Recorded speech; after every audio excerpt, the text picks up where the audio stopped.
If you love Baltimore sports, you'll love WNST.net. I've been there 13 years, so what we've built together, the way I feel about that city, that's why every time I go out to freaking play football, that's easy for me. Because, I do put on for my city. Like I do. I put my city on my back and I say, ride with me. Win, lose, or draw, just ride with me. We'll get through it. I don't care what it is, man. And that's what I believe life is. Life is, growing communities, bringing communities together, bringing brotherhoods together, hopefully calming down violence and all these things, man. And that's why my focus has always been on, I'm going to take what everybody praising me about doing football, and I'm going to take it to a small realm and go help a bum off the street or go talk to a gang member and say, man, change your life for a greater purpose. Forget me. You know what I'm saying? But don't go take another person's life for colors. You know what I'm saying? These are the things that we have to start addressing in our communities now. And that's why Baltimore's been a community so dear to my heart, because I went in the rough places where people wouldn't go. I didn't take police with me. I went in there by myself.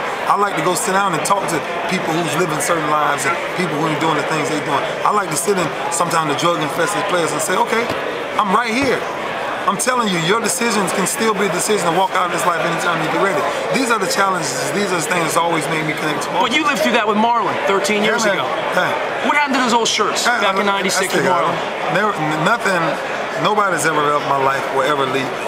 I keep them in prayer. I keep them in constant memory of always understand how great life really is. And that's why I don't dwell much. I don't dwell much, man, because you can't. Because we selfishly walk around as if life is promised to us every day. But the sad part of it is somebody was murdered last night, somebody lost life last night. It's just facts. It's facts. And when you lose somebody, man, it shows you a greater glimpse on what God is trying to show us. And that's why the good book says live. It says live. It don't say worry. It don't say try to fix your problems. It don't say worry about this. It says live. And that's the things that we got to start doing in life, is living, because our time on this earth is very short. Right. If, and we all hope it doesn't happen, but if you move on, is Joe Flacco a guy that can lead the franchise in the same way that you've led them? Obviously, though, on the other side of the ball. Joe Flacco has every skill, every ability, every wherewithal to do anything he wants to do in this business. I said that from day one. I'm one of his greatest advocates, because I believe he has everything it is to be a great quarterback. He's the most humblest guy you can ever be. Unless you really start to know him, he'll kind of open up to you, but he ain't gonna open up much. But if you really start to get into him, man, that's what you appreciate about Joe, man. That's one thing I love about Joe. That's why playing with those guys, man, the thing I try to tell these guys most of the time, stop trading in your memories. You can't trade. He made you a little younger this year, I think, didn't he? He makes you live, man. Right. Guys like him and Ray Rice and Ron McClellan, they make you live. They make you live without words. They make you stop thinking so much and just play, just live. And these are the things that you appreciate when you run into a Joe Flacco. Staying in Baltimore, obviously important to them, important to you. These next 6 or 8 weeks, is it uncomfortable for? I asked Bisciotti the same question.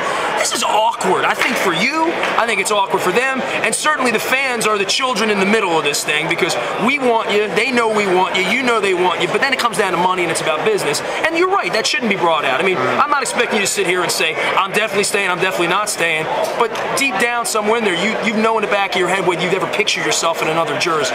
I know we haven't, but I've also saw Shannon Sharp telling you stay, and other people telling you stay in Baltimore. Joe Montana said, go. Joe Montana sat in this chair yesterday and said he should play where. Now, of course, they didn't want him in San Francisco anymore, but we still want you in Baltimore. I don't know. Whatever decision comes out, man, it's gonna come out. It's like I said, for me, I'll confuse my life if I dealt with that much. I trust God too much. I do, and I always have, and I always will. And that's why a lot of things, good or bad, man, I keep it moving. I keep it moving, because you can't stop and wait on all of that. If you love Baltimore sports, you'll love WNST.net.